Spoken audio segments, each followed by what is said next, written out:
అందరికీ నమస్తే. ఆఖరికి మీకు ఒక చిన్న విషయం చెప్తా. ఇప్పుడు ఒక ఫోటో చూపిస్తా.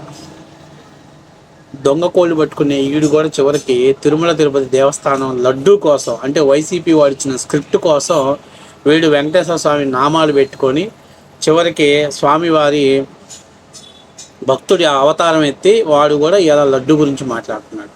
కానీ ఒక వాస్తవ విషయం ఏంటంటే ఒరిజినల్లే, డూప్లికేటే. అది ఎక్కడ పోయినా ఒరిజినల్ డూప్లికేట్ తేడా ఉంటుంది. వీడు ట్రాన్స్ఫారంలో రాగి వైర్లు కొట్టేసి ఆ వైర్లను అమ్ముకొని డబ్బులు తెచ్చుకొని వాడితోటి తాగే ఈ కారుమూరి వెంకటరెడ్డి గారు ఫస్ట్ టైం తిరుమల తిరుపతి వెంకటేశ్వర స్వామి భక్తుల్లాగా అడ్డనామాలు పెట్టుకొని, అట్లాగే పంగనామాలు పెట్టుకొని మెల్లో స్వామి భక్తుల్లాగా అవతారం వేసి వాడు లడ్డు గురించి చెప్తున్నాడు. లడ్డూకి కళ్ళు పెట్టి కళ్ళలో నుంచి నీళ్ళు వస్తున్నట్టు ఏడిపిస్తున్నారు అని చెప్పి చెప్తున్నాడు. అరే భోషడికే, అసలు ఫస్ట్ ఆఫ్ ఆల్ నువ్వు హిందువు అయితే సిట్ ఇచ్చిన రిపోర్ట్ ప్రకారం సిట్లోనే క్లియర్గా చెప్పింది సింథటిక్ ఘీ ఇచ్చారు అని చెప్పారు. ఇప్పుడు మేమనేది ఏంటంటే అసలు నెయ్యే లేకుండా నెయ్యి లాంటి పదార్థాన్ని తోటి లడ్డులు చేసి భక్తులకి ఇచ్చిన మనోభావాలు దెబ్బతీసినటువంటి వైసీపీని రాజీనామా చేసి అక్కడి నుంచి బయటకు వచ్చి నువ్వు మాట్లాడాలి. నువ్వు నోరు లెగిస్తే పచ్చి బూతులు మాట్లాడుతావు. ఇవాళ పెద్ద సంసారి అంటే అదే దాన్ని ఏమంటారు, సంసారి లెక్కనే కూర్చొని పెద్ద పతివత కబుర్లు చెప్తున్నావు. ఇంకా నిన్న ఒకటి చెప్పాడు, ఏంటి జగన్మోహన్ రెడ్డి గారిది అసలు రాష్ట్రంలోనే దేశంలోనే ఒరిజినల్ అయినటువంటి హిందూ ఫ్యామిలీ అంట. ఇట్లాంటివి అంటే మనుషుల్ని అవమానపరిచే విధంగా వీళ్ళు మాట్లాడుతున్నారు అనేది వాస్తవ విషయం. అసలు వీడికి అసలు ఎక్కడైనా సెట్ అయిందా? వాడు చూడు ఎట్లా ఉన్నాడు, దొంగ కోళ్ళు పెట్టుకునే వాళ్ళలాగా ఉన్నాడు. వాడు చూస్తేనే అర్థమవుతుంది. ఎక్కడ అంటే తిరుమల తిరుపతి దేవస్థానం క్యూ లైన్లో భక్తుల దగ్గర పరుసులు కొట్టేసే వాళ్ళలాగా ఉన్నాడు వాడు అవతారం. వాడికి ఎక్కడైనా అసలు కనీసం స్వామివారి భక్తుల్లాగా ఎక్కడైనా కనిపిస్తున్నాడు? దొంగ కోళ్ళు పెట్టుకునే వాళ్ళలాగా ఉన్నాడు వాడు, ఆ వెంకటరెడ్డి గారు. వాడు ఇవాళ ఎందుకు వేసాడయ్యా అంటే ఈ భక్తుడి వేషం ఎందుకు వేసాడయ్యా అంటే జగన్మోహన్ రెడ్డి గారికి వస్తున్న అపవాదం చూసి ప్రొటెక్ట్ చేయటం కోసం అని చెప్పి మనోడు ఈ స్వామివారి భక్తుడి వేషం వేశాడు. కానీ ఒరిజినల్ ఎప్పుడైనా ఒరిజినల్ లాగే ఉంటుంది. ఇప్పుడు మీరు చూడండి, గరిగిపాటి కానీ చాగంటి కానీ లేకపోతే మామూలుగా చాలామంది భక్తులు స్వామివారి టెంపుల్స్కి వెళ్తారు.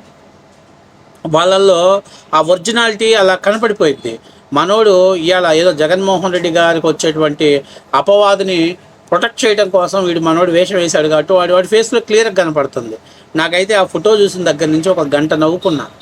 ఎందుకో తెలుసా, వెంకటేశ్వర స్వామి చివరికి ఇలాంటి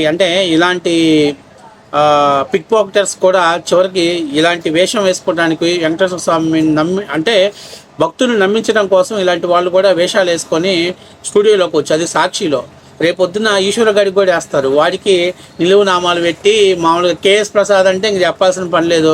వాడిని ఒకరోజు ముందు మందు దాక్కరా ఎదవా, మందు దాగి నువ్వు వచ్చే స్టూడియోలో వాగ్గాక రేపు చాలా శ్రీవారి భక్తులు అంటే ఒక సాంప్రదాయబద్ధమైనటువంటి సంస్కృతితో మనం మాట్లాడాలి అని చెప్పే ప్రయత్నాలు చేస్తారు. సరే, ఏది ఏమైనా నేను ఒక చిన్న విషయం ఏం చెప్తున్నానంటే మీరంతా డూప్లికేట్ గాళ్ళే.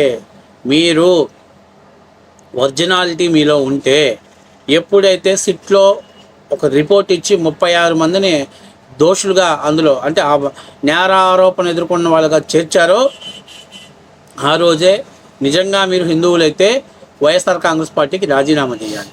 అది కాకుండా నిన్న ఇంత లాజిక్ తీసుకొస్తున్నారు. ఏం లాజిక్ తీసుకొస్తున్నారు?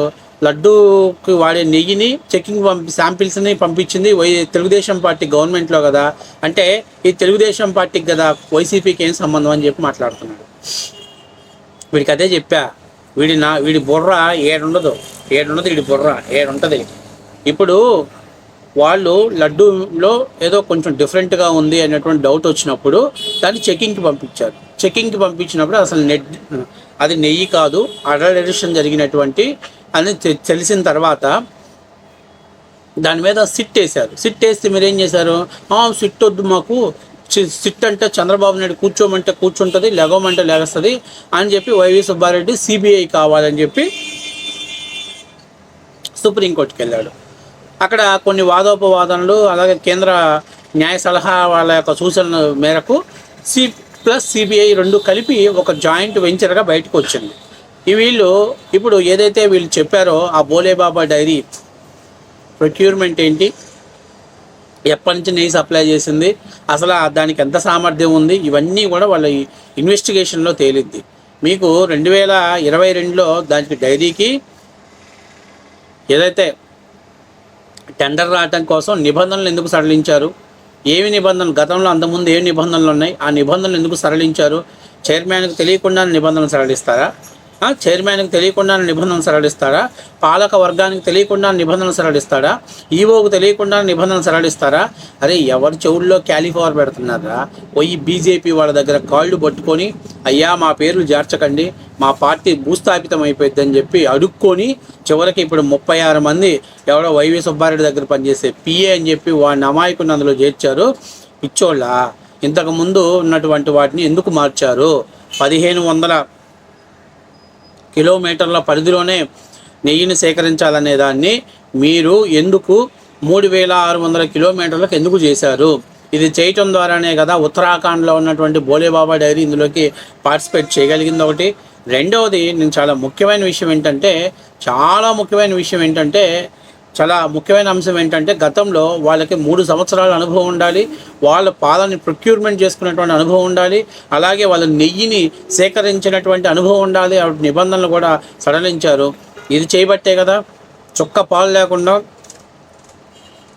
చుక్క నెయ్యి లేకుండా వీళ్ళు నెయ్యి చేయగలిగారు.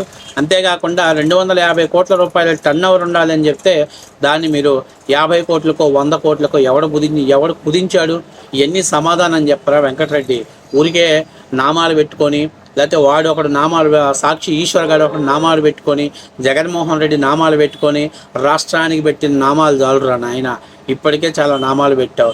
ఉన్న భక్తులతోటే ఏగలాగేస్తుంటే మళ్ళీ కొత్తగా వచ్చి నువ్వు వచ్చి ఇక్కడ అద్భుతమైన పర్ఫార్మెన్స్ చేస్తున్నావు. అసలు నీకు సెట్ కాలేదురా. కావాలంటే ఆ ఫోటో చూసి నేను యూఎస్ని అడుగుతున్నా, మీరు బెస్ట్ కామెంట్ ఏం చెప్పండి. ఆ ఫోటో చూసి మీరు వాడు బొట్టు పెట్టి నామాలు పెట్టుకున్న ఫోటో చూసి మీరు కామెంట్ చెప్పండి.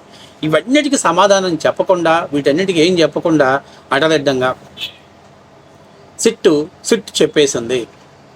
పంది కొవ్వు జంతువుల కొవ్వు కదవలేదని సిట్టు చెప్పేసింది. మరి అసలు నెయ్యే లేదని సిట్టు చెప్పిందిగా, సింథటిక్ ఘీ అని చెప్పిందిగా. దాని గురించి మాట్లాడారంటే మేము అది అవసరంలే, దీనికి మాత్రమే. చెత్త వెధవలు. కనీసం ఇంత దారుణమైన పరిస్థితి జరిగినా కూడా అంటే వీడు ఇంకా ఏదో మనుషుల్ని ప్రజల్ని నమ్మించే ప్రయత్నం చేస్తున్నాడు. వీడి దొంగ కోళ్ళు పట్టుకునేవాడికి వీడికి అసలు సెట్ అయింది. అసలు అది ఏవైనా అసలు మ్యాచ్ నాకు ఆ ఫోటో చూసి నిన్న రాత్రి నుంచి కూడా అసలు నవ్వాలో లేకపోతే ఇలాంటి వేషాలు వేసే వాళ్ళని నడిబజారు తన్నాలో కూడా అర్థం కాని పరిస్థితి.